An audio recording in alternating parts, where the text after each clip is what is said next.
ආයුබෝවන් සුබ උදෑසනක්. බදාදා නුගසෙවන වෙනුවෙන් අපිව නරඹන ඔබ සියලු දෙනා බොහොම ආදරෙන් පිළිගන්නවා.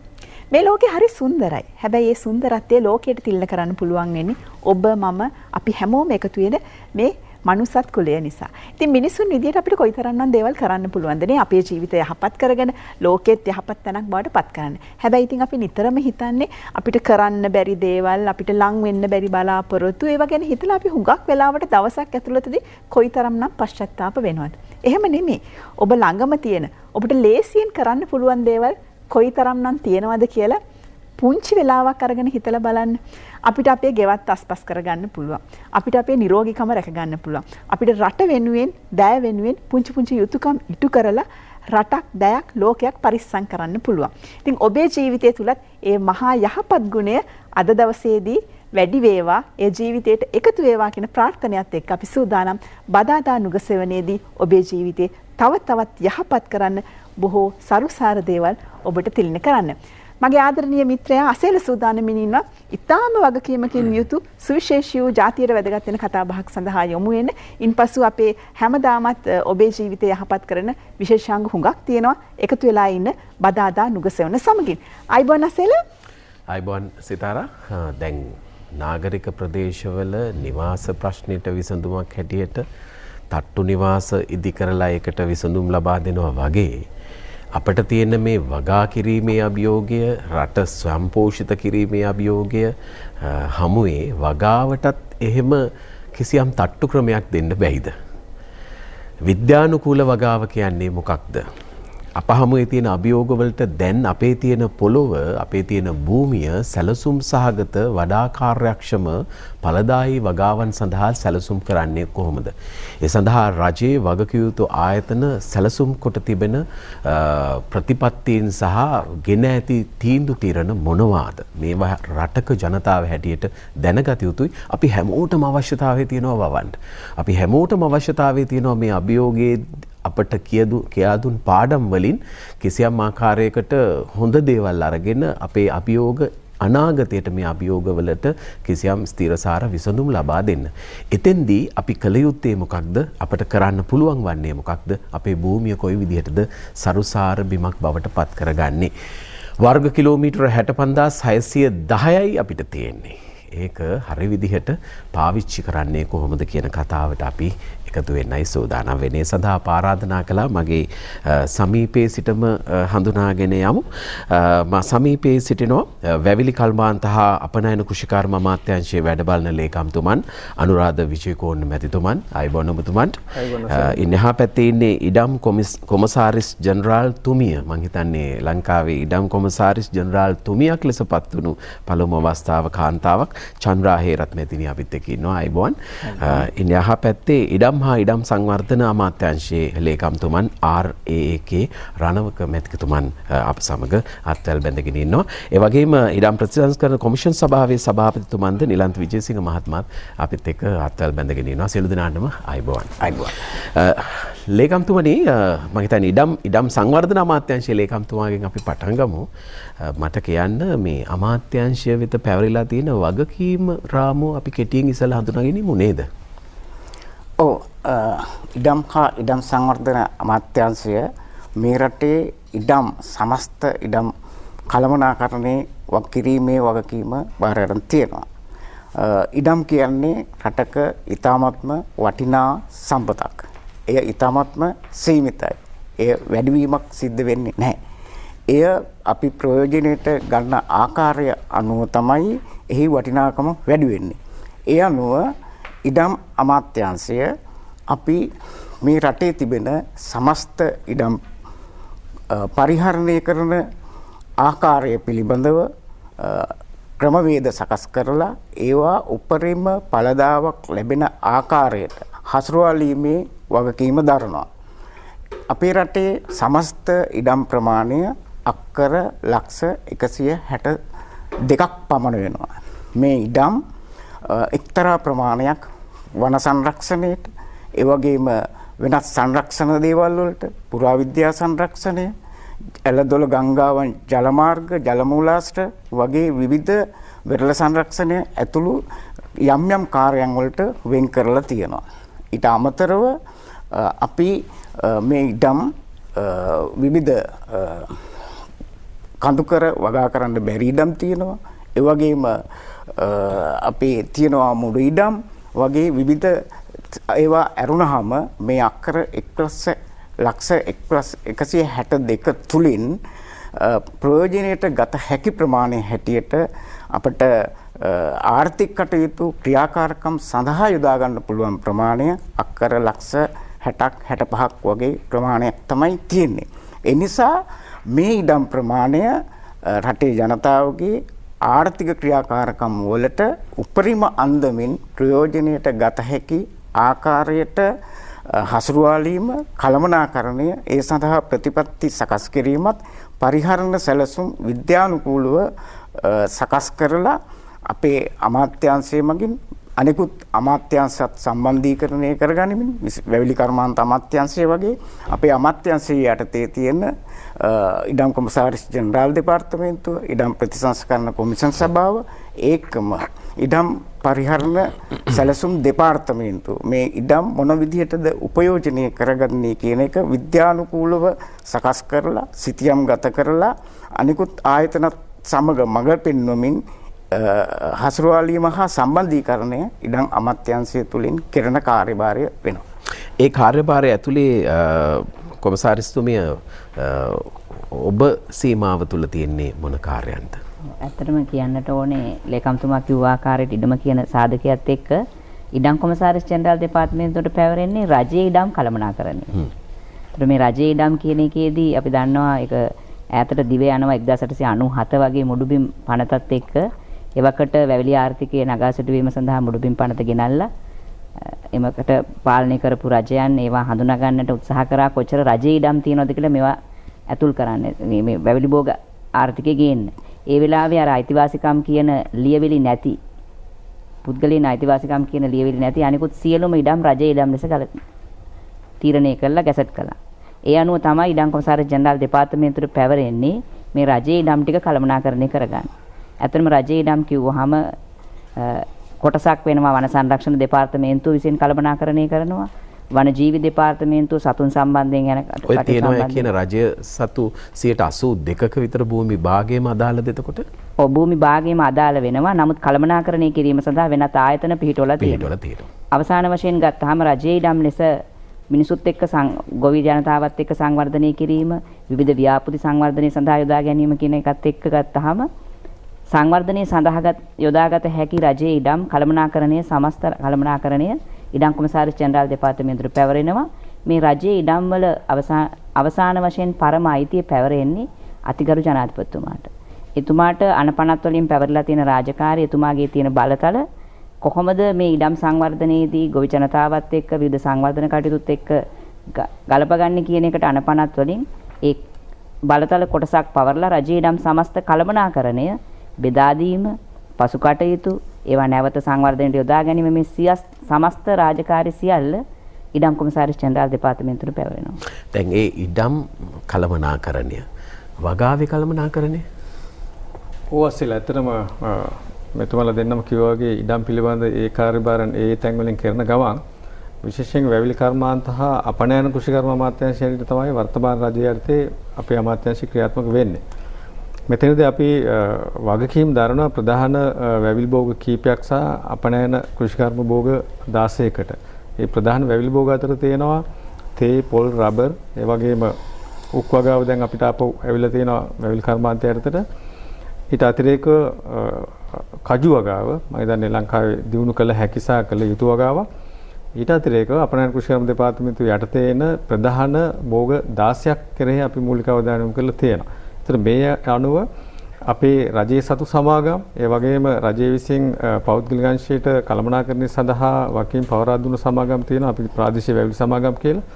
මේ සියලු දේවල් එකතු වෙලා අපි රටට සහ විදේශ විනිමය ඉපීම සඳහා අවශ්‍ය කරන නිෂ්පාදන කිරීම තමයි අපේ කාර්යභාරය වෙන්නේ.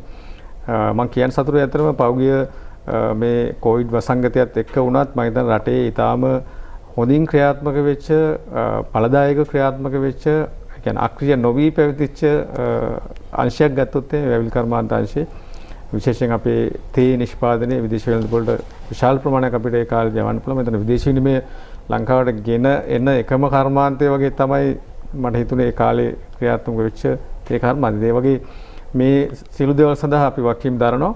ඒ ආශ්‍රිත නිෂ්පාදන සඳහා අපි වගකීම් දරනවා. ඒ වගේම ඒ ආශ්‍රිතව තියෙන අපනයන සංවර්ධනය සඳහා ප්‍රතිපත්ති තීන්දුව නීති රීති සකස් කිරීම සඳහා වන වකීම් භාරය අපි දරනවා. සභාපතිතුමා ඉඩම් ප්‍රතිසංස්කරණ කොමිෂන් සභාවේ කාර්යභාරයත් අපි කෙටියෙන් හඳුනා ගැනීම. තිමසල ඔබ සියලු දෙනාම දන්න දෙයක් තමයි 1972 වර්ෂය වෙනකොට ඉඩම් ප්‍රතිසංස්කරණ කොමිෂන් සභාව පනත ගෙනාවා. 1971 වෙනකොට රටේ තිබ්බ දැඩි අසහනයක් ඉඩම් සම්බන්ධයෙන්. ඒතර ඒ කාලේ හිටිය හෙට කොබ්බෑකඩුව මැතිතුමා කෘෂිකර්ම සහ ඉඩම් සංගঠন ඇමතුමා ඔවුන් සාකච්ඡා කරලා තීරණය කරා අක්කර 50ට වැඩි තියෙන පුද්ගලික ඉඩම් රජයට පවරා ගන්න. එනවා ඒ පවරාගත් ඉඩම් තමයි කොමිෂන් සභාව විසින් පාලනය කරන්නේ. අපි විශ්වාස කරනවා අපේ තියෙන ලේඛන අනුව ලක්ෂ 11ක පමණ ප්‍රමාණයක් අපිට පැවරලා තිබෙනවා.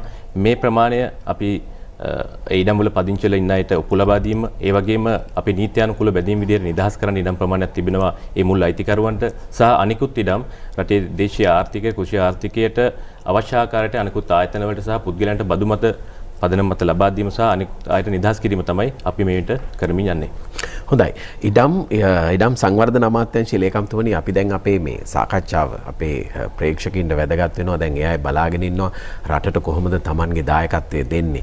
අර මෙතෙක් වවපු වගා කරපු කෘෂිකර්මාන්තයේ යෙදිච්ච අයට වඩා ඵලදායී ලෙස එහි යෙදෙන්න අර ඔබතුමා කියනවා වගේ වඩා විද්‍යානුකූලව වගා කිරීමකට යන්න ඕනේ. ඒ සඳහා මොකක්ද තියෙන සැලසුම? දැන් පහුගිය මේ දවස්වල පවතින මේ කොවිඩ් වසංගතය නිසා අපි දන්නවා අපේ රටට ආනයනය කරන බොහෝ භෝග වර්ග ඒවා අපට දැන් අනාගතයේදී අපිටම වවා ගන්න සිද්ධ වෙනවා. දැන් මුං, කව්පි, කුරක්කන් වැනි ධාන්‍ය වර්ග. ඒ වගේම ලොකු ලුණු තම කියන්න කැමති දැන් පහුගිය කාලය තුලදී අපි 93ක් පමණ ආනයනය කළ ලොකු ලුණු. වියලි මිරිස් 98ක් පමණ පිටරටින් ආනයනය කරලා තියෙනවා. ඒ වගේම කහ ඉරිඟු වගේ භෝග වර්ග අපිට උඳු මේවා අනාගතයේදී අපි විසින්ම නිෂ්පාදනය කළ යුතුයි. ඒ සඳහා අපේ තිබෙන ඉඩම් අර 18ක් පමණ පුද්ගලිකංශයේ තියෙන ඉඩම්, ඒ වගේම 82ක් අපේ රජයේ කළමනාකරණයේ තියෙන ඉඩම් වලින් මේවායින් අපි සතුව තිබෙන ජනතාව සතුව තිබෙන ඉඩම් වලින් අපට සිද්ධ වෙනවා යම් කිසි ප්‍රමාණයක් මෙවැනි භෝග වර්ග සඳහා යෙදවීමට. ඒ නිසා අපි බලාපොරොත්තු වෙන්නේ ඉඩම් පරිහරණය සඳහා සැලසුම් සහගතව මුහුණ දීමට. ආර්ථික අතිගරු ජනාධිපතිතුමා විසින් පත් කරලා තියෙන ආර්ථික පුනරුජීවන කමිටුවේ සභාපතිතුමා අපට උපදෙස් දීලා තියෙනවා මේ රටේ අර නිෂ්පාදනය කළ යුතු භෝග වර්ග සහ සියලුම අවශ්‍යතාවයන් ජනතාවගේ අවශ්‍යතාවයන් පරිභෝජනය සඳහා ඒවා ගණනය බලලා ඒවාට අපේ ඉඩම් ප්‍රමාණයන් වගාවන් සඳහා පංගු කිරීමට. මොකද අපි දන්නවා අතීතයේ මේ පහුගිය කාල පුරාවටම අපි මේ දශක ගණනාව තුළම යම් යම් භෝග වර්ග, එළවලු වර්ග, වෙනත් භෝග වර්ග යම් කන්නවලදී වගා කරපුවාම අතිරික්තයක් ඇති වෙලා විකුණ ගන්න බැරි මට්ටමටපත් වෙනවා. ඒ නිසා එහෙම වෙන්නේ මේවා පංගු ක්‍රමයට ක්‍රමානුකූලව අවශ්‍යතාවයන්ට අනුව නිෂ්පාදනය සකස් නොවන නිසා. ඒ නිසා අපි ඉඩම් පරිහරණ සැලසුම් දෙපාර්තමේන්තුව සමගින්ම කරන වැඩපිළිවෙලක් තමයි අපට අනාගතයේදී අවශ්‍යතාවය ලබන මාස කන්නේ ඉඳන් අවශ්‍ය වන නිෂ්පාදන පරිභෝජනයට අවශ්‍ය ප්‍රමාණයක් ගණන් බලලා ඒ ප්‍රමාණය මේ භූමි ප්‍රමාණයට බෙදා වෙන් කරගෙන ගොවි ජනතාව නිෂ්පාදනය සඳහා හසුරුවාලි. එහිදී විශේෂයෙන්ම වැදගත් වෙනවා මේ ගෙවතු වගාව. අපේ ගණන් බලලා තියෙන විදිහට ඉඩම් ඒකක මිලියන 14ක් පමණ තියෙනවා. එතකොට මේ වයින් දැන් කුඹුරු ගත්තොත් කුඹුරු පහුගිය කාලය තුල අක්කර 99000ක් පමණ පුරන් වෙලා වගා කරන්නේ නැතුව තියෙනවා. පහුගිය කාලේ නම් දැන් අපිට පේනෙන්න තියෙනවා ඒවා වගාවන්ට යෙදෙන බවක්.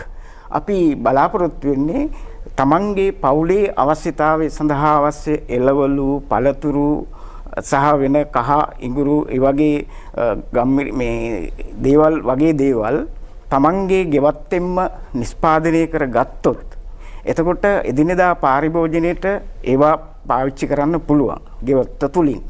එහෙම වුණාම වාණිජ වගාවන් සඳහා අප තුල තියෙන මේ සීමිත ඉඩම් ප්‍රමාණය අපට හසුරවාලිය හැකි.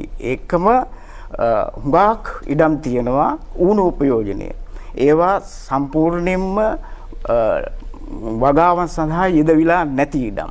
දැන් උදාහරණයක් හැටියට ගත්තොත් සමහර පොල් ඉඩම් තියෙනවා අක්‍රයකට පොල් ගස් 70යි නම් තියෙන්න නැත්තේ ඒක 35යි 40යි එච්චරයි තියෙන්නේ.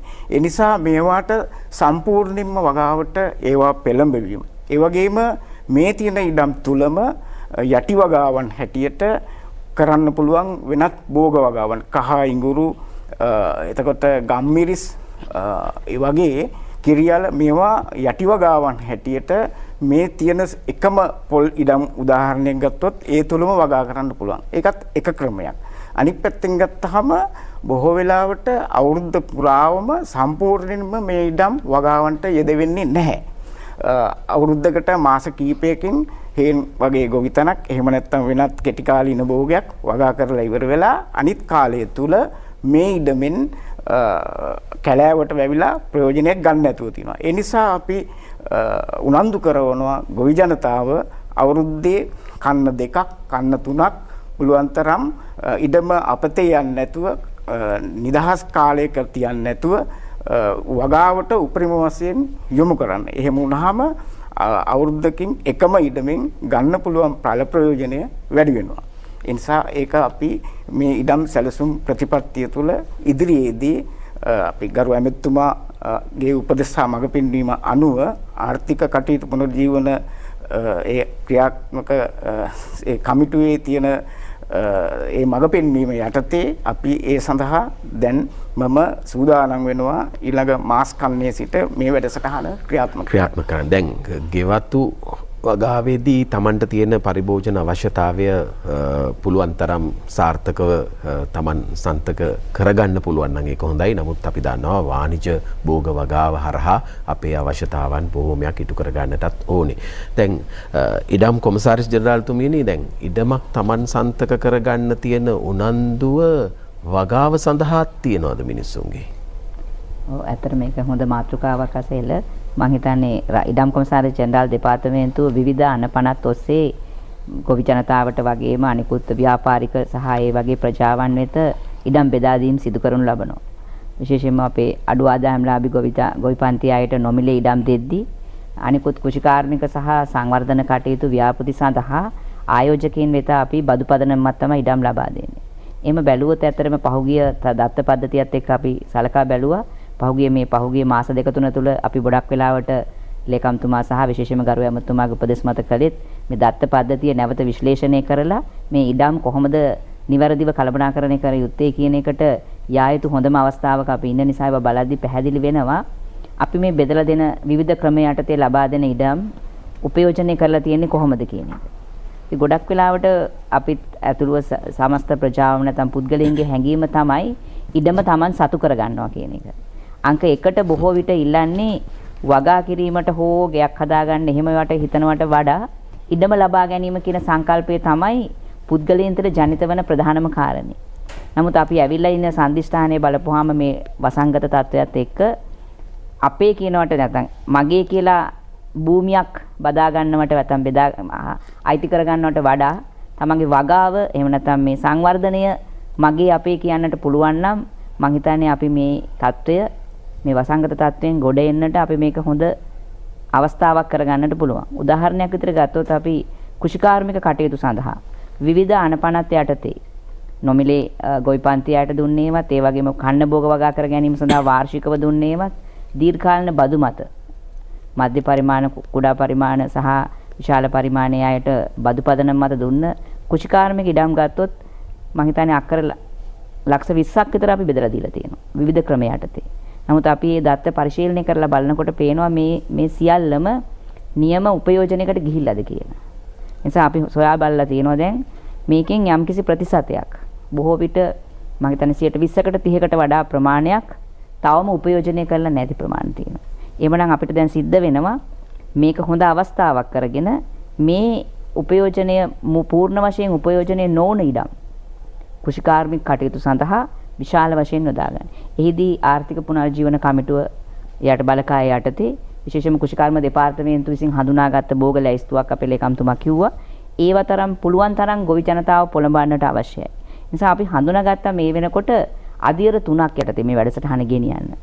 විශේෂයෙන්ම කාලෝචිත වැඩසටහනක් විදිහට අපි දැනට විවිධ ක්‍රම යටතේ දීලා තියෙන ඉඩම් පූර්ණ වශයෙන් අවශ්‍ය කටයුතු සඳහා නැත්නම් ඒ දීලා තියෙන කාර්ය සඳහා යොදා ගන්න.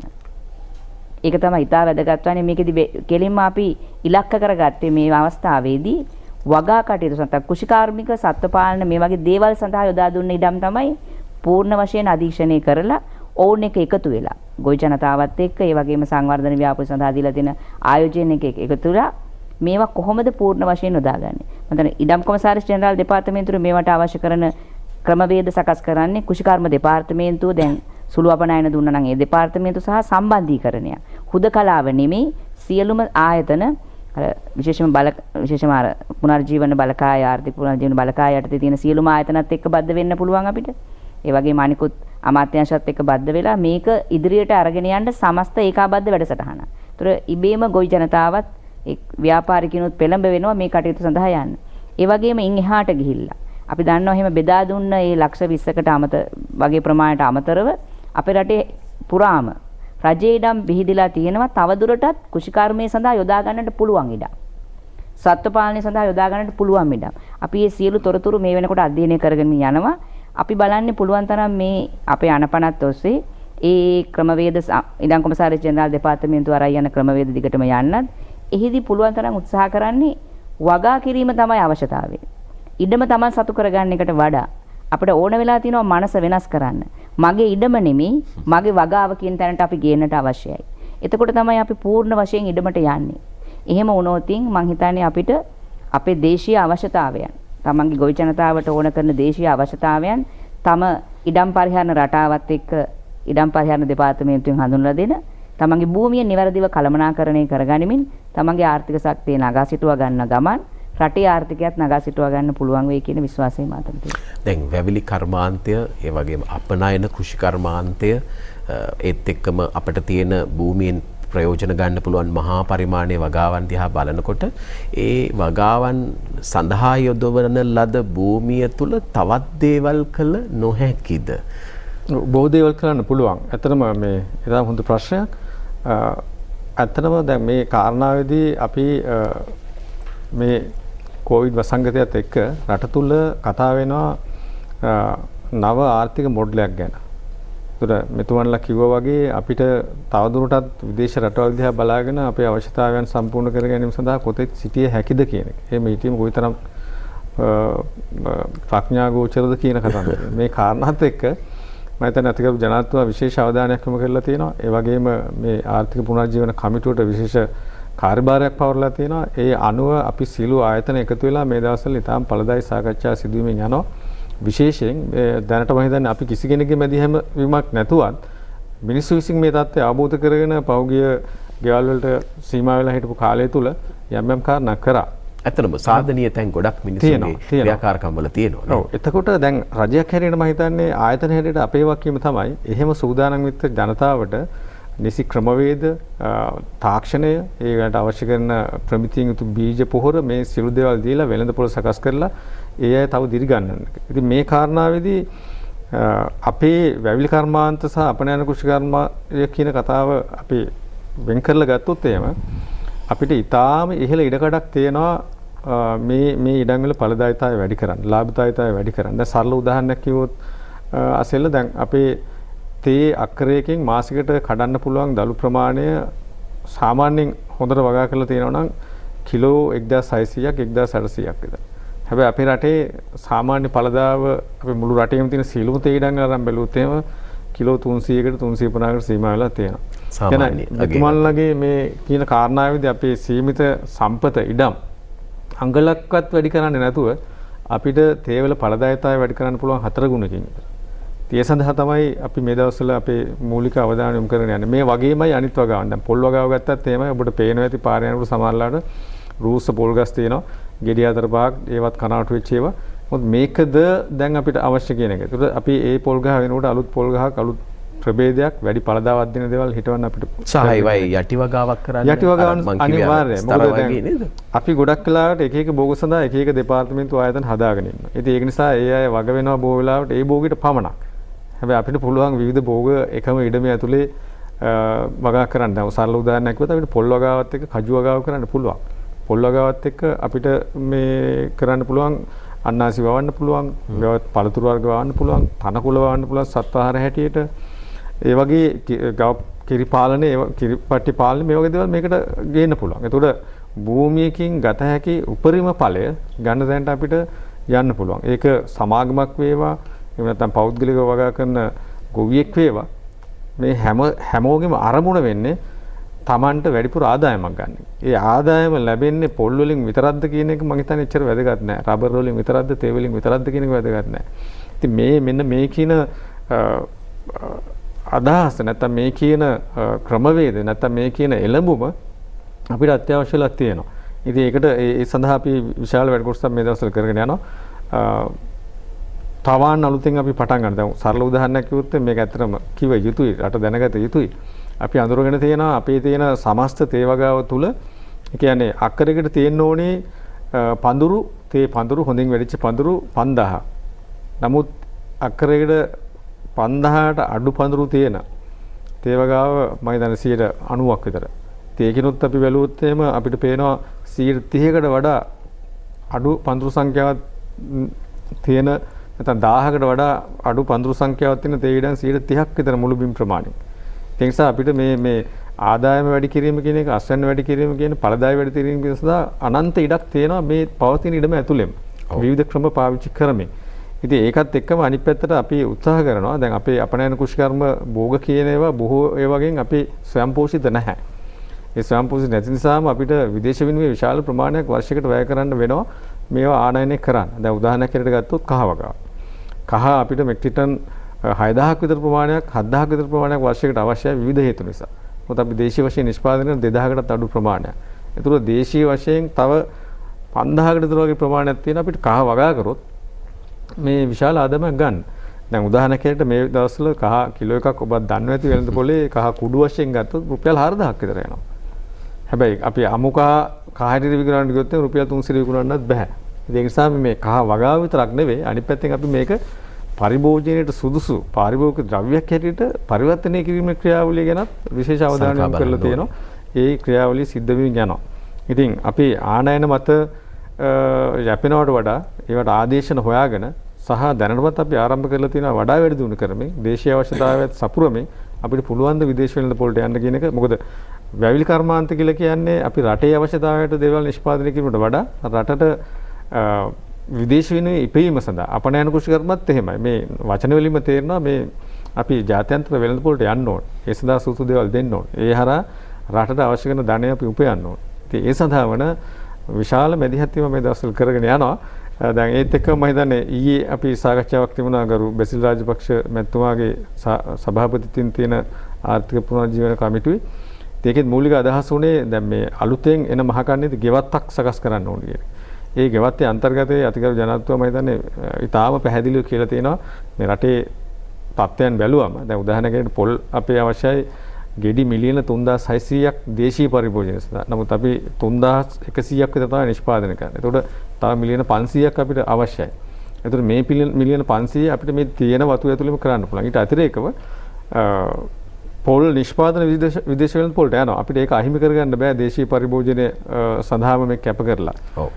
ඒක නිසා ගෙවත්ත ඇතුලේ කොහොමද අපි පොල් පැලයක් දෙකක් තුනක් හිටවන්න කියන අවධානයට බාත්‍රලා තියෙනවා. දැන් අපිට ඉලක්ක දුන්නා එන මහකරණය සඳහා අවශ්‍ය කරන පොල් පැල සූදානම් කරන්න කියන එක මුළු ලංකාවෙම මේ වැඩසටහනට අවශ්‍යයි. ඒ වගේම තමයි ගම්මිරිස් පැලයක්, ඒ වගේම අපිට කුරුඳු පඳුරක් වත්තේ වවා ගන්න පුළුවන් මේ සූසු ප්‍රදේශවල. ඊළඟට එනසාල්, කරාඹු නැටි, ඒ වගේ දේවල් කහ, ඉඟුරු මූලික වශයෙන් මෙන්න මේ කියන භෝගත් ගෙවත්ත ඇතුලේ තියාගන්න. ඊට අතිරේකව මම හිතන්නේ කෘෂිකර්ම දෙපාර්තමේන්තුවේ තියෙන තවත් භෝග තියෙනවා දෙහි වගේ දේවල් මම හිතන්නේ කරපිංච මේ සියලු දේවල් අපේ හැමදාමත් අපිට ඕනේ සමහරලාට බඩේ අමාරුවක් කරේ මේ හැදෙනවා ගම වටේ දුවනවා මේ හොයන්න ඒ සංස්කෘතියක අපි මිදෙන්න ඕනේ. නැත්නම් ඉතින් එතෙන්ට යන්න දැන් නිසි මඟ පෙන්වීම් තියෙනවා. ජාතික වශයෙන් සම්බන්ධීකරණය වෙන සැලසුම් වෙන ක්‍රියාත්මක වෙන වැඩපිළිවෙලකුත් තියෙනවා. ඉතින් ඒකෙදි මම හිතන්නේ අපිට වැවිලි කර්මාන්ත හා අපනයන කෘෂිකර්ම අමාත්‍යාංශයට දැවැන්ත කාර්යභාරයක් තියෙනවා. අපි ඒක අවබෝධ කරගෙන අපේ සියලුම ආයතනත් එක්ක මම හිතන්නේ නිරන්තර සාකච්ඡා කරන විශේෂයෙන් මතක් කරන්න ඕනේ අපේ ගරු ඇමතුමා වෛද්‍ය රමේෂ් පතිරණ මැතිතුමා මම හිතන්නේ එතුමා පහුගිය සතියේ මේ කවුරුවත් කියන දේ විශ්වාස කරනවට වඩා මේක ඇහෙන් දකින්න ඕනේ බලන්න ඕනේ කියලා මාතලේ දිස්ත්‍රික්කයත් මහනුවර දිස්ත්‍රික්කයේත් අපේ තියෙන වැවිලි සමාගම් වලට පෞද්ගලිකව ගියා. ගිහිල්ලා බැලුවා භූමියේ තත්ත්වය මොකද්ද කියලා. ඒ අනුව දැන් අපි දැවැන්ත සැලසුම් සකස් කරගෙන යනවා. මම හිතන්නේ අපිට ලොකු වෙනසකට දායක වෙන්න පුළුවන්. මම ඊළඟ අදියරදී කියන්නම් අපි උපාය මාර්ග 4ක් සූදානම් කරගෙන ඉන්නවා. ඒ උපාය මාර්ග මොනවද? හොඳයි. දැන් ඉස්සරහා බුදු පුදයට මල් දෙපැත්තේ එළවලු පළතුරු ආදිය පිටිපස්සේ දිය සීරාවට රම්පේ කරපිංචාය වගේම ඔය කහ ඉඟුරු වාගේ දේවල් වවන ලද මනා සැලසුම් කරන ලද ගෙවත්තක් අපට තිබුණයි කියලා එදා අතීතය දිහා හැරිලා බලනකොට අපිට හොඳට අවබෝධ වෙනවා. ඉතිහාස කතාවලත් සඳහන් වෙනවා. සමහර ඉතිහාසයේ නැත්නම් අපේ භූමිය පරීක්ෂාවට ලක් කර විදේශකයන් පවා ඒ පිළිබඳ සටහන් තබලා තියෙන අවස්ථා තියෙනවා. ඒ නිසා අපිට මේක නොහුරු දෙයක් නෙවෙයි අපේ ඇඟ ඇතුලේ තියෙන දෙයක්. නැවත මේක මතු කර ගැනීමේ අවශ්‍යතාවය තියෙන්නේ.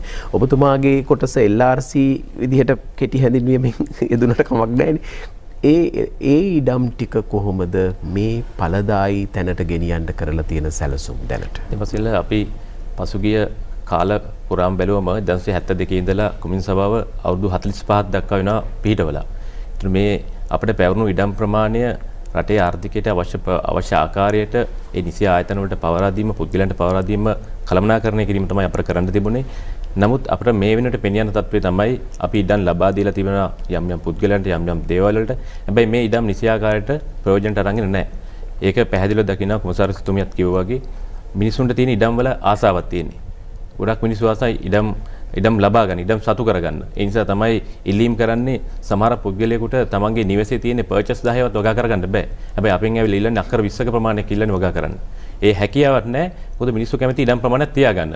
ඒ වගේ තමයි අතුගාරි ජනතුමා පත් වුණාට පස්සේ මේ වෙන විට ආයතන මට්ටමින් විශේෂයෙන්ම අපේ ඉඩම් අමාත්‍යාංශය ගත්තම ඉඩම් ශේෂ්ත්‍රයට අදාළ සියලුම ආයතන ඒ යටතේ ස්ථාපිත කරලා තිබෙනවා. ඒතර අපිට මේ ප්‍රශ්න අපි ආයතන අතර ඇති වෙන ප්‍රශ්න අපිට කඩිනෙමින් විසඳා ගන්න හැකියාවක් ලැබිලා තියෙනවා මේ ක්‍රමේදී. විශාල මිනිස්සු ප්‍රමාණයක් ඉන්නවා තමන්ගේ ගැටලු විසඳා ගන්න බැරුව. ඔප්පු සම්බන්ධයෙන්, ඒ වගේම තමන්ගේ නීතියන අයිතිය සම්බන්ධයෙන්, ඒ වගේම ඉඩම් පරිහරණය සම්බන්ධයෙන් දැන් අපිට මේ ආයතන මේ අමාත්‍යාංශයට අයිති වෙන ආයතන සියල්ලම එක අමාත්‍යාංශයක් යටතේ තියෙන නිසා අපිට හැකියාව ලැබිලා තියෙනවා මේ ප්‍රශ්න විසඳා ගන්න.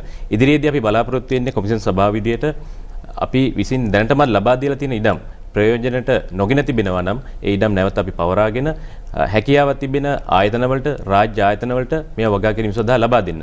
ඒ වගේම අපි බලාපොරොත්තු වෙන අපි කවදාවත් නොකරපු දෙයක් මේ ඉඩම් අපි පසු විපරමක් කරේ නැහැ ලබා දුන්නාට පස්සේ. නිසා අපි ඒ සඳහා දිස්ත්‍රික් මට්ටමේ වැඩ පිළිවෙල සකස් කරලා තිබෙනවා. මේ අපි ලබා දෙන ඉඩම් නිසියාකාරව ප්‍රයෝජනට ගන්නවද වගා කරනවද? ඒ වගේම මේ වගේ නිසි ඵලදාව අපට එමනවද? ඒ වගේම අපට රජයට ලැබිය යුතු ආදායම අපට ලැබෙනවද? ඒ බදු මුදල් ගෙවනවද යන සම්බන්ධිත අපි වැඩ පිළිවෙල සකස් කරලා තිබෙනවා. ඒ වගේම අපි තිබෙන ගැටලු විසඳා ගැනීම සඳහා අපි රාජ්‍ය ආයතන මට්ටමින් අමාත්‍යාංශ මට්ටමින් සාකච්ඡා දැන්ටමත් ආරම්භ කරලා තිබෙනවා. දැන් ඉඩම් ප්‍රතිශංස්කරණ කොමිෂන් සභාවට දැන් ඒ වගේ ඵලදායී යෙදවුමක් කරලා නැත්නම් මේවා නැවත පවරා ගැනීම ආදී දේවල් වලට නීති ප්‍රතිපාදනයක් තියෙනවද? සමහර තැන්වලදී අපේ පනත් වල අඩුපාඩුකම් තිබෙනවා. අපිට පනත් සංශෝධනය කිරීම දක්වා යාමට සිදුවේ. ඒ වගේම තමයි අපි ලබා දීලා තියෙන ඉඩම් සම්බන්ධයෙන් නිසි තොරතුරු නිසියාකාර දත්ත ලේඛනයක් අපි සතුව දැනට නැහැ. අපි ඒ සඳහා අවශ්‍ය කඩිනෙමින්ම අපේ ලේකම්තුමා අමාත්‍යතුමා අපට උපදෙස් ලබා දීලා ඒ වැඩසටහන ආරම්භ කරලා තිබෙනවා. ඒ නිසා ඒ ඉඩම් හඳුනා ගැනීම තමයි අපට ප්‍රධාන කාර්යයක් බවට පත් වෙලා තිබෙන්නේ.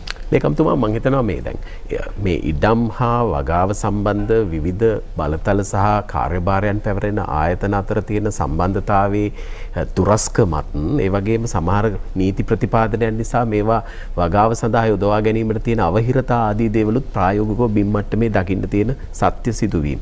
ඒ සඳහා මේ අර සභාපතිතුමාත් කියපු ආකාරයට මේවා ක්‍රියාත්මක කරන්න සක්‍රිය කරන්න මොනවද ගෙන තියෙන සැලසුම් දැනට? ඔව් ඇත්තටම අපේ ඉඩම් පරිපාලනය සඳහා විවිධ අනපනත් තියෙනවා. ඒ අනපනත් බොහෝ කාලයක සිට ක්‍රියාත්මක වෙන ඇතැම් අනපනත් තවත් අනපනත් ඒ කාලයන් වල විවිධ හේතුන් නිසා ඇතිවෙච්ච අනපනත්. මේවායේ මේ කාලය අනුව වෙනස් විය යුතු තැන් තියෙනවා. අතීතයේදී යම් යම් අවස්ථාවල ඉඩම් සම්බන්ධ කොමිෂන් සභා පත් කරලා ඒ කාලවල වල අවශ්‍යතාවයන්ට අනුව මේ අනපනත් සංශෝධනය කළා. ඔය ඉඩම් බෙදා දීම කරපු අතීත කාලවල වලදී විශේෂයෙන්ම ඔය වීලි කලාපයේ වගේ ප්‍රදේශවලදී එක්තරා කාලයක තිබුණේ ගොඩ ඉඩම්, කුඹුර ඉඩම් එක ළඟ හැමෝටම වෙන් කරලා දෙන එක. නමුත් ඒක කාලයක් ගියාම ඒක අර එක යායකට ගොඩ ඉඩම් පදිංචියට වෙනමත් අනික් වගාව සඳහා අවශ්‍ය ඉඩම් වෙනමත් තිබුණාම ඒක පිරිවැය අතින් ඊටාත්ම කල්පනාකරණයට පහසුවක් වෙනවා. මොකද හේතුව දැන් තනින් තන විසිරි විදිහට ජනතාව පදිංචි වෙලා ඉන්නවා නම් වගාවත් එක්ක අපට දෙන්න ඕන යටිතල පහසුකම් ඒ අනුව වැඩි වෙනවා. විදුලිය, ජලය, ඒ වගේ දේවල් විශාල දුරක් සඳහාම අපිට ඒවා කළමනාකරණය කරන්න සිද්ධ වෙනවා. ඒ නිසා අපට මේ ඉඩම් ලබා දීමේදීත් ඒවා පරිපාලනය කිරීමේදීත් මේ නීති රීති වල වෙනස්කම් සිද්ධ වෙන්න අවශ්‍ය තැන් තියෙනවා. උදාහරණයක් හැටියට එක්තරා කාලයකදී අපිට අර ඔබ කිව්වා වගේ තට්ටු නිවාස අවශ්‍ය වුණ නැහැ. ඉඩකඩම් වල එහෙම බරපතල මේ අවස්ථාවේ ප්‍රශ්න තිබුණ නැති නිසා. නමුත් අද වෙනකොට අපිට යම් යම් නීති රීති වල වෙනස්කම් සිද්ධ වෙන්න අවශ්‍යයි. තට්ටු නිවාස සකස් කරලා ඒවාට ඔප්පු ලබා දීම වගේ දේවල් වලට. ඒ නිසා අපි දැන් එවැනි සංශෝධන වලට අවශ්‍ය කටයුතු සූදානම් කරලා තිනවා. ඉදිරියේදී අපි බලාපොරොත්තු වෙනවා මෙවැනි මහා ජනතාවට පහසුවක් වන ආකාරයටත් මේවා දැන් අපි දන්නවා මේ ඉඩම් සම්බන්ධයෙන් තියෙනා වූ ආරවුල් ඒවා විසඳෙන්නේ නැතුව කාලයක් ගත වෙලා තිබුණාමත් ඒ අය ජනතාව උනන්දුවක් දක්වන්නේ මේ ඉඩම් Tamanට සංවර්ධනය කරගෙන නිෂ්පාදන කටයුතු යොදවලා ආරක්ෂා කරගෙන කටයුතු කරන්න. ඒ නිසා හැමෝටම නිරවුල් ඉඩමක් ලබා දීම අපි බලාපොරොත්තු වෙනවා. ඒ සඳහා අපි තුල තියෙනවා බිම්සවිය වැඩසටහන. ඒ යටතේ මේ රටේ මම ඉස්සෙල්ලා කිව්වා වගේ ඉඩම් ඒකක තියෙනවා මිලියන 14ක් පමණ. ඒකෙන් අදහස් කරන්නේ එතකොට ලක්ෂ 140ක් විතර ඉඩම් කට්ටි. මේ ඉඩම් ඒකකයක් ගත්තාම ඒකත් භාණ්ඩයක් වගේ තමයි. 4 මායිමක් තියෙන ඉඩමක් භාණ්ඩයක් විදියට සැලකුවොත් යම්කිසි ඒකකයක් විදියට ගත්තාම ඒක නිරවුල්ව තියෙනවා නම් ඒ වගේම පැහැදිලිව අයිතියක් තියෙනවා නම් එතෙන්දී ඒ ඉඩම් හිමිකරු තමන්ගේ ඒ ඉඩම සංවර්ධනය කරගෙන උපරිම අන්දමින් තමන්ට ආර්ථික වාසියක් වන විදිහට හසුරුවා ගැනීමට පෙළඹෙනවා. ඒ නිසා දැන් අතිගරු ජනාධිපතිතුමා අපට උපදෙස් දුන්නේ මේ හැම ඉඩමක්ම දැන් බිම්සවි වැඩසටහන යටතේ කරන විදිහට අර පුජ්‍යලයකට හැඳුනුම්පතක් තියනවා වගේ හැම ඉඩමකටම අංකයක් තියෙන්න ඕනේ. එතකොට ඒක අපේ ප්‍රධාන දත්ත පද්ධතියට ඇතුල් කරන්න පුළුවන්. එහෙම වුණාම මේ ඉඩම් සම්බන්ධයෙන් අවශ්‍ය වන කටයුතුත් ඒ වගේම ඉඩම් නිසා ඒ අයිතිකරුට නැත්තම් ගොවියට හෝ හිමිකරුට ලබා ගන්න පුළුවන් යම් යම් සේවාවන් ලබා ගැනීම සඳහා පහසුවක් වෙනවා. ඒ නිසා අපි බලාපොරොත්තු වෙනවා මේ බිම්සවිය යටතේ මේ ඉඩම් මැනලා අපේ මිනින්දුවරු වරුන් යටතේ මැනලා ඒවට හිමිකම් සහතිකයක් දෙන්න සෑහෙන කාලයක් ගත වෙන වැඩක්. ඒක දැන්ට කරගෙන යනවා. නමුත් ඒක හැම බිමකටම භෞතිකවම ගිහිල්ලා ඉඩම මැනලා මායිම් ගල් දාලා ඒකට ඔප්පුවක් සකස් කරලා දෙන එකට සෑහෙන කාලයක් ගත වෙන වැඩක්.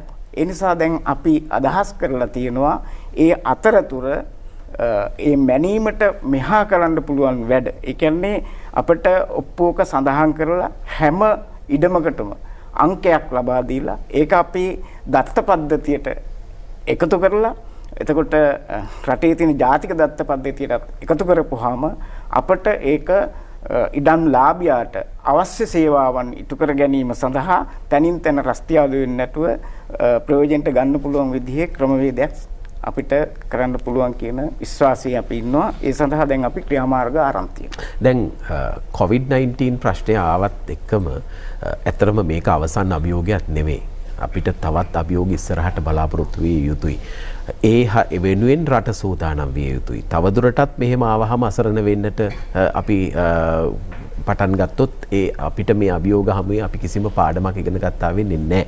ඒ හින්දාම ඔබ අතරේ මේ වගාව පිළිබඳ ප්‍රබෝධය, උනන්දුව, අවධානය වැඩි වී තිබෙන බව නම් පැහැදිලිවම රට පුරා යද්දී ඇස් ඇර බලද්දී අපිට පේන තියෙන දෙයක්. ඒ නිසාම වගා කරන්න බිම්කඩක් සෙවීම, භූමියක් හොයා ගැනීම පිළිබඳ ප්‍රශ්න වලටත් ඔබ අතරේ මුහුණ දුන්නු අය ඇති. ඒ වගේ අය ගොඩාක් කතා කරනවා ඇතිනේ.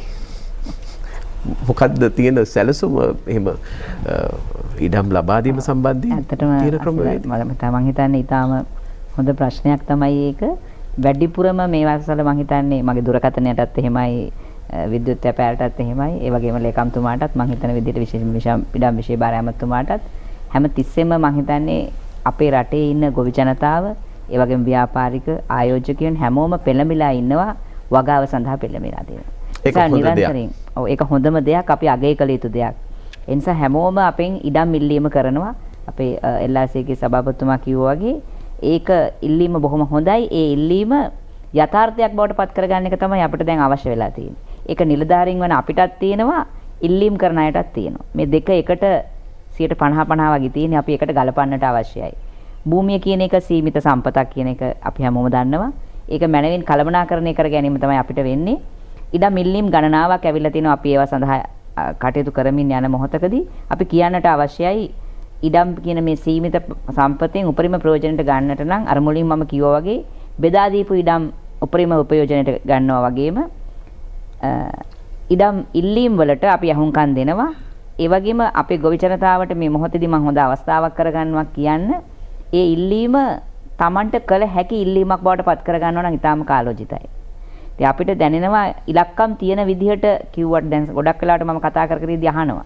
එයාගේ ආර්ථික තත්ත්වය සහ වගා කරන විදිහ, තියෙන ශක්තිය, හැකියාවත් එක්ක අහපුවාම අක්කර 10ක් 15ක් දෙන්න කියලා තමයි කියන්නේ.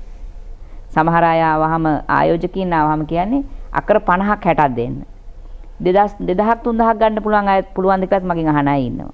ඒ නිසා අපි පොඩ්ඩක් යථාර්ථවාදී වෙලා මේක බිම තියන්න පුළුවන්, පැල කරන්න පුළුවන් විදිහට හිතුවොතින් අපි හඳුනාගත්ත ඉඩමුත් එක්ක Tamanට වගා කළීමට තියෙන ශක්තිය, ආර්ථික තත්ත්වය සහ අවම වශයෙන් අපි හිතුවොත් ඒකේ සතුන්ගෙන් හෝ ආරක්ෂා කරගන්න වැටමායිම් ටික දාගන්නේ කොහොමද කියලා හිතුවොත් අපිට කළමනාකරණය කරගත හැකි ඉඩම් තමයි අපි ඉල්ලන්න ඕනේ කියන එක මේ අවස්ථාවේ මම මතක් කරන්න කැමතියි. ඉතින් අපේ ධාරිතාව තේරුම් ගන්න ඕනේ. ඔව්. ඒ නිසා ඒක මතක් කරන ගමන් අපේ විවිධ රජයේ ඉඩම් කළමනාකරණයේදී විවිධ අනපනක් තියෙනවා. ඒත් එක්ක තමයි අපි මේවා බැහැර කරන්න උත්සාහ කරන්නේ. ඒ දෙනකොට අපි දන්නවා විශේෂයෙන් මේක මම අවස්ථාවක් කරගන්නවා. ඇත්තටම අපි මේ වසංගතයේ එන්නටත් කලින් ඉඳන්ම විශේෂයෙන්ම අපේ ලේකම්තුමා මේ අමාත්‍යාංශයේ විශේෂ භාර ඇමතුමා එස්.එම්. චන්සේන මැතිතුමාත් අපි සියලු දෙනාම එක්ව සාකච්ඡා කරලා මේ රටේ රජයේ ඉඩම් වලදී බොහෝ විට අපි වගා කටයුතු සඳහා සංවාදනයේ කටයුතු සඳහා ඉඩම් බදු දීම කරනවා. දීර්ඝකාලීන බදු දීමක් කරනවා. මේ ඉඩම් උපරිම වශයෙන් ප්‍රයෝජන ගන්නකොට ගොවි ජනතාව ප්‍රයෝජනය ගන්නවා වගේම ඒ උඩම් වලින් ඵලදාව ලබන ආකාරය දිහා බලලා අපේ පනත් අනුව අපි ආදායම් උපයනවා. බදු ආදායම් උපයනවා. මේ බදු ආදායම් උපයන අවස්ථාවේදී අපි කරන්නේ ඔවුන්ට ගෙවන්න පුළුවන් ගණන් හිලව් තමයි අපි ඔවුන්ට කියන්නේ. අපි ජනවාරි මාසයේ විතර හඳුනාගත්ත ලංකාවෙම කොහොමද මේ ඉඩම් බදු දුන්නේ ඒවා ප්‍රයෝජනට අරන් තියෙන්නේ කොහොමද? ඒ වගේ බදු ආදායම් කොහොමද කියන එක හොයලා බලලා මේ ගොවි ජනතාවට සහ මේ ව්‍යාපෘති වල යෙදලා ඉන්න ගොවි ජනතාවට ඒ වගේම ව්‍යාපාරිකයින්ට මේ බදු ආදායම් එකතු කිරීමේදී ඇති වෙලා තියෙන ප්‍රශ්න මොනවද කියලාත් හොයලා බැලුවා. ඒ ප්‍රශ්න හොයලා බලනකොට අපිට ඇත්තටම අඳුනා ගන්නට පුළුවන් වුණා සමහර වෙලාවට මේ ඉඩම් උපරිම වශයෙන් උපයෝග ප්‍රයෝජනට ගෙන නැත්තේ ඔවුන්ට ඒ සඳහා තියෙන ආර්ථික ශක්තිතාවය අඩුවීම නිසා කියලා.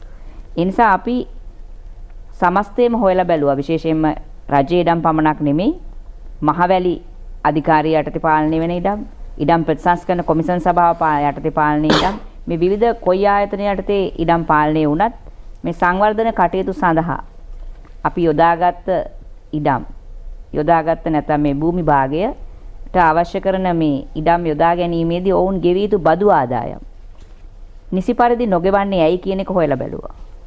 ඒතර ඔවුන්ගෙන් අපිට ලැබුණේ මේ බදු මුදල් වල තියෙන වැඩි මුදල වැඩිවීමත් ඒ වගේ මේ බදු මුදල් නියම පරිදි ගෙවා ගන්නට බැරි වුණොත් ඒ සඳහා අය කරනු ලබන දඩ මුදල් සම්බන්ධයෙන් වැඩිවීමත් නිසා නිසි පරිදි ගෙවන්නේ නැහැයි කියලා.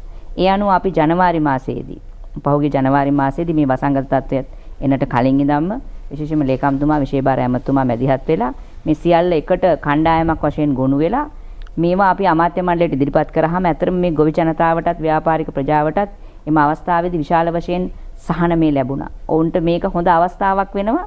මේ තත්ත්වයට පෙර තමයි අපි සූදානම් වුණේ ඒකට.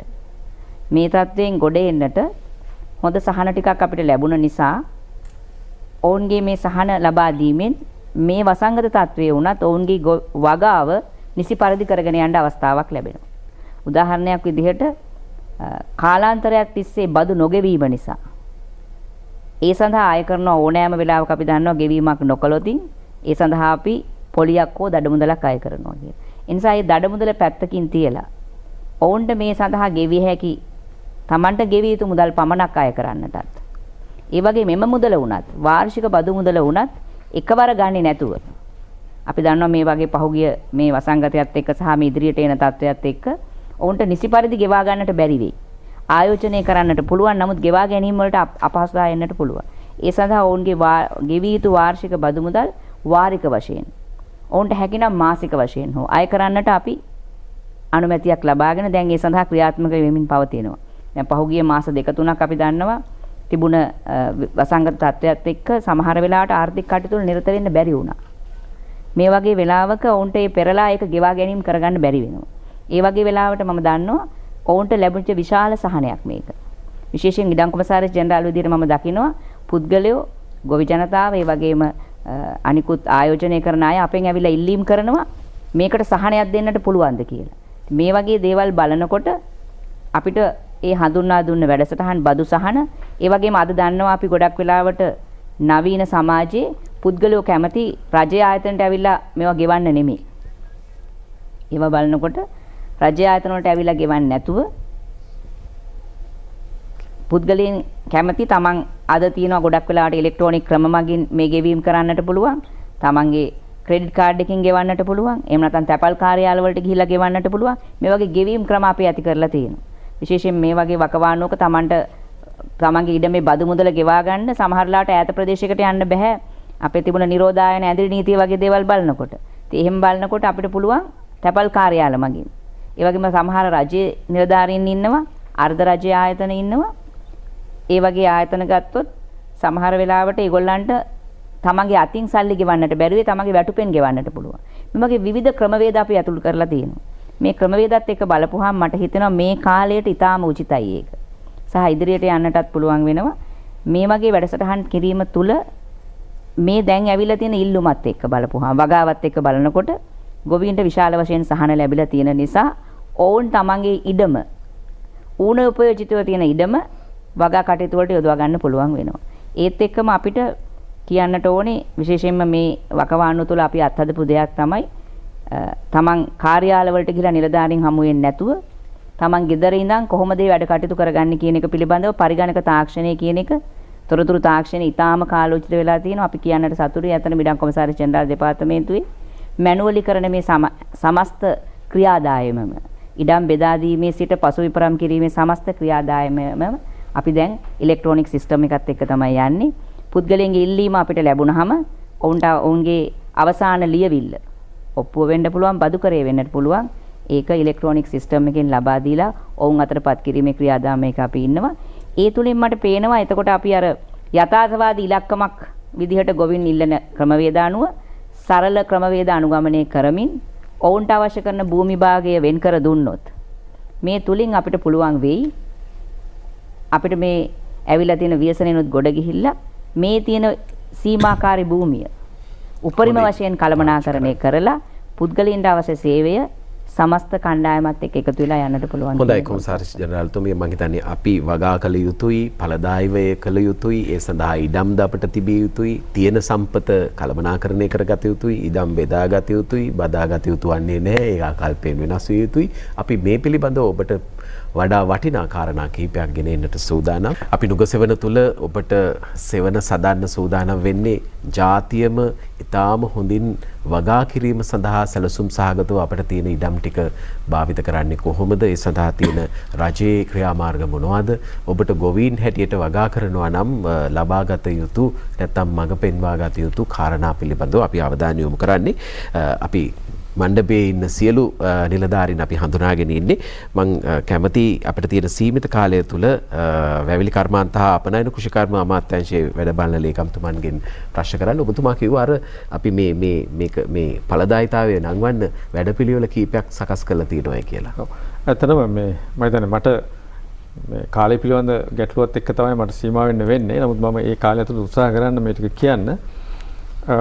ප්‍රධාන වශයෙන් අපි රජයේ උපදේශකත්වයේ සහ ගරු ඇමතුමාගේ මැදිහත් වීම මත දැනට අපි සතුව තියෙන, එහෙම නැත්නම් අපි ආයතන සතුව තියෙන ඉඩම් පිළිබඳ යම්සි සමීක්ෂණයක් කරා. ඒකෙදී ඌන උපයෝජනයට කරගත්ත ඉඩම් අපි අඳුරගත්තා. ඊට අතිරේකව තවදුරටත් වගා කටයුතු සඳහා පාවිච්චි කරන්න පුළුවන් ඉඩම් ප්‍රමාණය අඳුරගත්තා. මේ අනුව දැනට අපි අඳුරගෙන තියෙන හෙක්ටයාර 10000කට වැඩිය බිම් ප්‍රමාණයක් මේ කාර්යයට යොදව ගන්න. ඊට පස්සේ අපි බැලුවේ මේ ඉඩම් ටික වඩා ඵලදායී වගා කිරීම සඳහා වන ක්‍රමවේද මොනවද කියන නැත්නම් උපාය මාර්ග මොනවද කියන එක. මේකේ අපි උපාය මාර්ග 4ක් අඳුරගත්තා. පළවෙනි උපාය මාර්ගයේ තියෙන්නේ අදාළ ආයතනයේ විසින් ඔවුන්ගේ විෂයපතේ ඇතුලේ කළ යුතු සංවර්ධනය කිරීම වලට ඔවුන් විසින්ම හදාගත්ත මොඩල් එකක් ඇතුලේ නැත්නම් මොඩල් එකක් ඇතුලේ යන්න පුළුවන්. ඒ අවස්ථාව අපි උන්ට දෙනවා. දෙවෙනි එක තමයි අසල ඒක ඊටාම වැදගත්. අපි රාජ්‍ය ආයතනත් එක්ක එකතු වෙලා. දැන් අපි වැවිලි කර්මාන්ත අමාත්‍යාංශයේ හැටියට අපිම වවනවා වෙනුවට තවත් රාජ්‍ය ආයතන තියෙන විශාල වශයෙන් විශේෂයෙන් ශ්‍රී ලංකා යුද හමුදාව, ඒ වගේම සිවිල් ආරක්ෂක බලකාය මේගොල්ලත් එක්ක එකතු වෙලා මම හිතන්නේ දැනට අපි විශේෂයෙන් කජු වගා කරන එක, පොල් වගා කරන එක, සහ අනිකුත් අතිරේක ආර්භෝග වගා කරන එක, ඒ වගේම අපනයන කුෂිකර්ම භෝග වගා කරන එක, උක් වගා කරන එක මේ කියන වගාවන් සම්බන්ධයෙන් අපි සාකච්ඡා කරලා විවිධ එකඟතාවයන් හදාගෙන මේ වෙනකොටත් ඒ සැලසුම ඇතරම ක්‍රියාත්මක වෙනවා. අක්කර දහස් ගාණක් මොවුන් එක්ක එකතු වෙලා අපි වගා කරනවා. ඔබ දන්නවා ත්‍රිවිධ හමුදාව කියලා කියන්නේ රටේ යුද්ධයට විතරක් නෙවෙයි වර්තමානයේ සියලු දේවල්වලටම දායක වෙන අය. දැන් මේ ආර්ථික සංවර්ධන ක්‍රියාවලියේ තවුන් අපිත් එක්ක අත්වල බැඳගෙන ඉන්නවා. මේ තුන්වෙනි එක තමයි අපි අඳුරගත්ත මේ ප්‍රයිවට් පබ්ලික් පාර්ට්නර්ෂිප් කියන එක. පෞද්ගලිකාංශයත් රාජ්‍යාංශයත් එකතු වෙලා කරන්න පුළුවන් කාරණා මොනවද කියන එක. ඉතින් ඒකෙදී ගරු ඇමතුමා විශේෂ සාකච්ඡාවක් පැවැත්වුවා සෞභාග්‍ය ගෙවතුවගාව සම්බන්ධයෙන් කෘෂිකර්ම අමාත්‍යාංශයත් එක්ක. ඒ අවස්ථාවට සහභාගී වුණා අපේ එක්තරා ආයෝජකයෙක්. ඔහු ලංකාවේ අක්කර 300ක් හොයාගන්න දඟලලා බැරි තැන ඉන්දියාවට ගිහිල්ලා තිබුණා.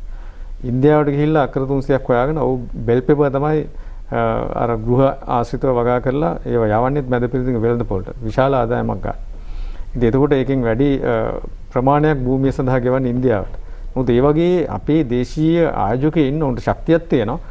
ඔවුන් ඉඩම් හොයනවා. ඒ වගේ ආර්ථික වශයෙන් ඵලදායී රටට විදේශී විනිමයත් ගෙන්නන්න පුළුවන් ඒවා. ඒතර ඒක අපිට ආයෝජන මණ්ඩලය හරහා එන ව්‍යාපෘතින් හැටියට වෙන්න පුළුවන්. එහෙම නැත්නම් අපේම සමාගම් සහ ආයතන හඳුනාගත්ත ඒවා වෙන්න පුළුවන්. මෙන්න මේ අතර අපි යම් එකඟතාවයක් මත ගිවිසුම් මත වගා කිරීමේ ක්‍රමවේද වලට යන්නේ. ඒතර ඒ අනුව රටට නිෂ්පාදනය වැඩි කරන්නත් ඒ වගේම ඵලදායීතාවය සහ ආදායම වැඩි කරන්න. හතරවෙනි එක හැටියට අපිට තියෙන්නේ අතිගරු ජනාධිපතිතුමා විශේෂයෙන් සඳහන් කරා විදේශ රටවලට ගිහිල්ලා හිටපු විදේශ රටවල් හොඳයි කියලා හිටපු අය දැන් බොහෝ අය ලංකාවට එනවා මේ වසංගතයත් එක්ක. දැන් ලංකාව හොඳයි කියලා තේරිලා. ඉතින් මේ ණයටත් යම් ධනයක් තියෙනවා. වුන් සමහරවිට ආපහු පිටරට යන්නෙත් නැහැ. දෙවෙනි කාරණාව තමයි කොළඹට සංකේන්ද්‍ර වෙලා තිබුණ වතුකරේ ආශ්‍රිතව ඉන්න බොහෝ පිරිස්, ගම් ආශ්‍රිතව ඉන්න බොහෝ පිරිස්. නමුත් දැන් මේ තත්ත්වයට එක්ක වුණුත් බොහෝ වෙලාවට ගමට ගිහිල්ලා ගමෙන් පදිංචි වෙන තත්ත්වයන් තියෙනවා. එතකොට මේ අයට යම් සිද්ධියක ආර්ථික ක්‍රියාවලියකට දායක වෙන්න අවස්ථාවක් සදලා දෙන්න ඕනි කියන එක. මේ අනුව අපි හඳුනාගෙන තියෙනවා වතු ආශ්‍රිතව අපේ ඉඩම් තියෙන ප්‍රදේශ ආශ්‍රිතව ජීවත් වෙන අය, ඒ වගේම වත්තේම රැකියාවක් කරමින් ජීවත් වෙන අය සහ වෙනත් උනන්දු පාර්ශවයන්ට සුළු හා මධ්‍ය පරිමාණ වශයෙන් මේ අපි සතු ඉඩම් පරිහරණය කරලා නැත්නම් පාවිච්චි කරලා යම් එකඟතාවයක් මත මේ සංවර්ධන ක්‍රියාවලියට දායක කරගන්න. මෙන්න මේ කියන උපාය මාර්ග 4 ඔස්සේ අපි දැනට අපි සතුව තියෙන බිම් උපරිම ඵලදායකතාවයෙන් යුතුව වගා කරන්න බලාපොරොත්තු වෙනවා. ඒකෙදි අපි තනි භෝගයකට සීමා වීම කියන සංකල්පයෙන් පුළුවන් තරම් ඈත් වෙන්න උත්සාහ කරනවා. ඒ අනුව අපිට විවිධ භෝග වගා කිරීමේ විවිධ ආර්ථික ක්‍රියාවලින්ට යෑමෙන් මේ ආදායම් මාර්ග වැඩි කරගන්න. ඊට අතිරේකව මම හිතන්නේ අපේ වතුවාසිතව තමයි තියෙන්නේ ලංකාවේ තියෙන සුන්දරම තැන්. දියැලි තියෙනවා අපිට, කඳු තියෙනවා, මිටියාවක් තියෙනවා, කැලෑ තියෙනවා, ගස් කොළන් මේ සකල විද දේවල් තියෙනවා. ඉතින් මේ භූමි දර්ශන සහ ස්වභාව ධර්මයේ බැලුවොත් එහෙම අපි ඇයි මේක තේ වගාව හෝ පොල් වගාව හෝ රබර් වගාව හෝ කියන සීමාව ඇතුළේ තියාගන්නේ? අපිට යන්න බැරිද මේ වැවිලි කර්මාන්ත ආශ්‍රිතව මේ සංචාරක කර්මාන්තයට? මේවා ආශ්‍රිතව අපිට කරන්න පුළුවන් බොහෝ දේවල් තියෙනවා. දැන් මේ සඳහාත් අපි විශාල අවධානයක් යොමු කරගෙන යනවා. රටේ වෙනත් දෙපාර්තමේන්තු ආයතනත් එක්ක ඒකාබද්ධ වෙලා මේ වගේ කර්මාන්ත සඳහාත් යම් සිද්ධියක උදව් කරන්න. මේකෙන් අදහස් වෙන්නේ අපි තේ වගාව නවත්තලා සංචාරක කර්මාන්ත කරන්න යනවා කියලා හෝ පොල් නවත්තලා මේක කරන්න යනවා කියන්නේ. නමුත් මෙතන තියෙනවා. ඒ වගේම තමයි අපිට විදුලි බලය නිෂ්පාදනය කිරීම සඳහා වන විශාල හැකියාවක් තියෙනවා. ඒකත් සඳහාත් අපි කටයුතු කරගෙන යනවා. ඒ අවස්ථාවන් අපි අඳුරගෙන තියෙනවා. ඒ වගේම අපි විශාල ෆැක්ටරිස් ප්‍රමාණයක් මේ වෙනකොට වැහිලා තියෙනවා. අපි නැවත වතාවක් මේවා එක්කෝ විශේෂයෙන් තේ කර්මාන්තය ආශ්‍රිතව ආරම්භ කරන්න සහ හොඳ නිෂ්පාදන වලට යන්න. එහෙම නැත්නම් මේවා වෙනත් කර්මාන්ත සඳහා පාවිච්චි කරන්න පුළුවන් තැන් බවට පත් කරන්න. ඉතින් ඒ වගේ දැවැන්ත වැඩපිළිවෙලක් ඇතුළේ ඉන්නවා. ඉතින් අපි නිරන්තර සාකච්ඡා කරනවා, නිරන්තරයෙන් සැලසුම් සකස් කරනවා. ඒ වගේම මම තව එකක් කියන්න ඕනේ, මේ වෙනකොට අපි අඳුරගෙන තියෙනවා තේ පැල තවාන් 500ක් ඇති කරන්න අලුතෙන්. ඊට අතිරේකව සියලුම වතු වලට අපි උපදේශයක් දීලා තියෙනවා. ආව වශයෙන් පැල 50000ක ලක්ෂයක තේ පැල තවාණක් හදන්න කියලා. දැන් ඉස්සර වත්තක් කියලා කියන්නේ ඒකේ තියෙන අර මූලිකාංග වලින් එකක්. ඒ කියන්නේ අපි පන්සල ගත්තොත් එහෙම බුදුගේ කියලා එකක් තියෙනවමනේ. ඒ වගේ වත්තක් ගත්තොත් ඒක ඇතුලේ තේ තවාණ කියන එක තිබුණා. පැල තවාණ කියන එක තිබුණා. මොකද මේ සංස්කෘතියෙන් මිදිලා තිබුණා.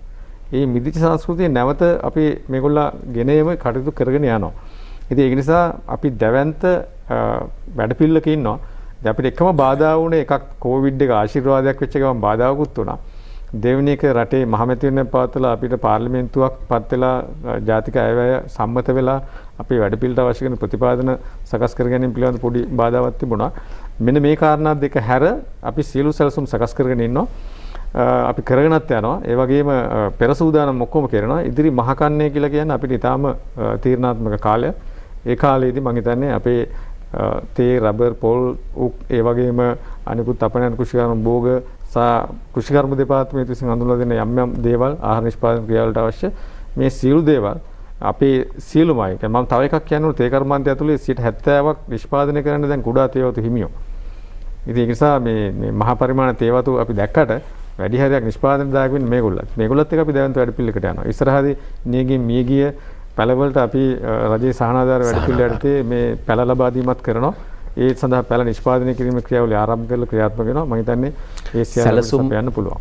සැලසුම් සහගත බව කළමනාකරණයට තියෙන සූදානම ඒ සඳහා ගෙන ඇති වැඩපිළිවෙල පිළිබඳව අපිට තියෙන ප්‍රසන්න හැඟීමක්. ඒ වගේම අනාගතයේ උදෙසා අනාගතයේ දැකලා කරන මේ සියලු දේවල් පිළිබඳව අපි බොහොම සුබවාදීව බලාගෙන ඉන්නවා. ඒ වගේම ඊට දායක වෙන්න උත්සාහ කරනවා. LRC සභාපතිතුමා මම හිතන්නේ මේ ඔතනදී වගාවට සහ මිනිසුන්ට ඉඩම් පිළිබඳ උනන්දුවේදී ඔප්පු තිරප්පු ප්‍රශ්නත් ඇති සෑහෙන්න නේද? වැඩිපුරම මගේ ආයතනයත් එක්ක බැඳලා තියෙන ඔප්පු සම්බන්ධයෙන්. ඉඩමක හිමිකාරීත්වය අනිවාර්යයෙන්ම රජයේ විදිහට තහවුරු කරලා දෙන්න ඕන. නීති අනුකූල ලේඛනයක් මගින්.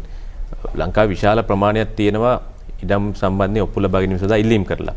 සමහරක් වෙලාවට අවුරුදු 30 දක්වා ඔප්පු හම්බුන්නේ නැහැ කියලා සමහර ජනතාව කියනවා. මැසිවිලි නගනවා. ඉතින් මේ වගේ සමහරක් වෙලාවට වෙලා තියෙන යම් පරිපාලන දුෂ්කරතා මත තමයි කරන්න බැරිලා තියෙන්නේ. නමුත් මේ වෙන විට අපි කඩිනමින් ආරම්භ කළා තිබුණා සමීක්ෂණයක්.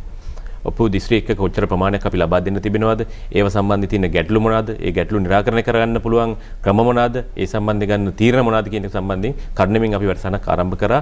ඒ වගේ ජනතාවට ආරාධනා කරනවා යම් ප්‍රශ්න තිබෙනවා නම් ප්‍රධාන කාර්යාලයට එන සම්භාවිතාවක් තියෙන විශාල ප්‍රමාණයක් කොළඹට.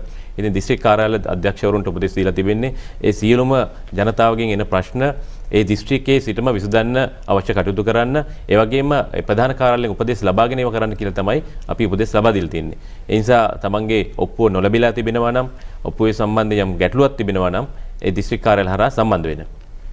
හොඳයි අපි එහෙමනම් සාකච්ඡාව සමාප්ත කරන්නට සූදානම් වන්නේ අපි මේ පිළිබඳව ඉදිරියේදීත් ඔබව දැනුවත් කරන්න බලාපොරොත්තු වෙනවා මේ ගන්න හැම තීන්දුවක් කරාම අවසාන අපේ අපේක්ෂාව තමයි ජාතික වශයෙන් අපි සම්පෝෂිත ආර්ථිකයක් සඳහා වැවිලි ආර්ථිකය ඒ වගේම අපනයන කෘෂිකර්මාන්තය පවා නංවාගෙන රටට විදේශ විනිමය ආදිය ලබාගෙන රට සංවර්ධනය කිරීමේ අරමුණට යන්න ඕනේ. ගෙවත්තෙන් පටන් ගමු. ගෙවත්තේ ඉඳලා මහා පරිමාණ වගාබිම් දක්වා අපි මේක සාර්ථකව කාර්යක්ෂමව සහ වඩා ඵලදායීව සිදු කරන්නට අවශ්‍ය විදිහට අපි එක්සිට්ව එක්සත්ව පෙළ ගැහෙමු. අපි ස්තුතිවන්ත වෙනවා ඉඩම් සංවර්ධන අමාත්‍යාංශයේ ලේකම් RAAK රණවක මැතිතුන්ට ඒ වගේම වැවිලි කර්මාන්ත හා අපනයන කෘෂිකර්ම අමාත්‍යාංශයේ වැඩබල ලේකම් අනුරාධ විජයකෝන් මැතිතුන්ට ඒ වගේම ඉඩම් කොමසාරිස් ජෙනරාල් තුමිය චන්ද්‍රා හේරත් මැතිනියටත් ඉඩම් ප්‍රතිසංස්කරණ කොමිෂන් සභාවේ සභාපතිතුමා නිලන්ත විජේසිංහ මැතිතුමාටත් අපි බෙහෙවින් ස්තුතිවන්ත වෙනවා. ආයුබෝවන් සියලු දෙනාටම. ආයුබෝවන්.